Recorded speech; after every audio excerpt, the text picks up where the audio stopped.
我们祝你圣诞快乐，我们祝你圣诞快乐，我们祝你圣诞。Mais Rachel, mais c'est fini Noël. Ah bah ouais, mais je veux encore l'ambiance de la fête. Ah ouais, le nouvel an chinois arrive bientôt, la fête. Bon, alors me voilà, épisode 3. Et oui, aujourd'hui on va discuter du nouvel an chinois. Et vous savez pourquoi, quand vous nous demandez quel jour est le nouvel an chinois, on va toujours réfléchir à peu près 5 secondes et puis on n'aura même pas la bonne réponse finalement. En fait, c'est parce que traditionnellement, dans les pays ou les régions sinophones, on utilise le calendrier chinois. Donc, la façon de compter les jours est différente que dans le calendrier grégorien utilisé dans les pays occidentaux.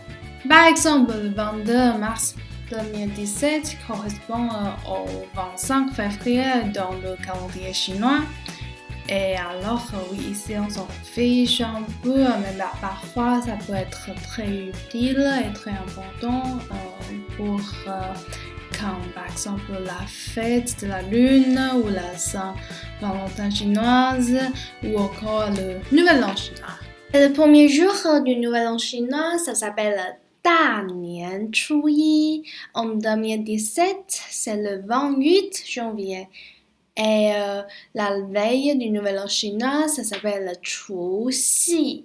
Et le lendemain du nouvel an chinois, ça s'appelle Da Nian Chu Er. Ces 3 jours sont les plus importants pendant la période du nouvel an chinois.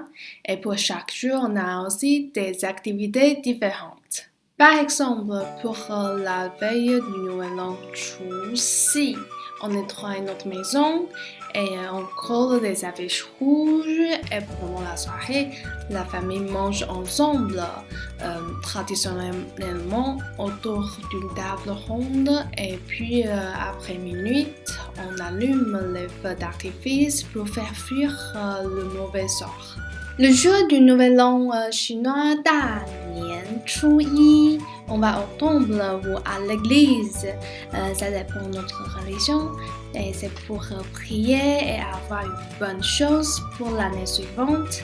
Et on visite aussi les membres de la famille plus éloignés et les amis plus proches pour leur souhaiter une très bonne année. En général, pour les femmes mariées, elles passent le jour du nouvel an dans la famille de leur mari, mais le lendemain, elles rentrent chez leurs parents avec leur mari et leurs enfants. Pendant la période du nouvel an, ce que les enfants attendent le plus, c'est les hongbao. Les personnes âgées de la famille donnent des hongbao aux enfants et à l'intérieur des enveloppes, c'est bien sûr de l'argent. Pour avoir plus de chances d'avoir plus de hongbao, on peut dire des expressions de bon augure. Et je vais vous présenter les 5 expressions plus utiles. La première et aussi la plus basique, c'est 新年快乐. 新 ça veut dire nouveau, 年 cette année, 快乐 ça veut dire joyeux, donc 新年快乐 ça veut dire bonne année. Deuxièmement, 恭喜发财. 恭喜 ça veut dire félicitations, 发财 ça veut dire être riche, donc c'est à peu près comme je vous souhaite d'avoir beaucoup d'argent, une bonne fortune pour l'année suivante. Ensuite, 岁岁平安, 岁 c'est l'âge et 平安 ça veut dire en sécurité, donc 岁岁平安 ça veut dire je vous souhaite une année pleine de calme et tranquillité. Le quatrième, 心想事成. 心 c'est le cœur, 想 penser, 事 chose, 成 accomplir. Donc ça veut dire que tout ce que vous souhaitez accomplir, vous pourrez enfin le réussir. Enfin, quand l'année 2017 c'est l'année de coq, je vais vous donner une expression avec le coq. 鸡年行大运. 鸡 est le coq ou la poule. 年 c'est l'année, 行 marcher ou aller, 大 grand, une la chance. Donc ça veut dire qu'on va avoir bonne chance pour l'année du coq. Et l'expression marche tous les ans est pour tous les animaux.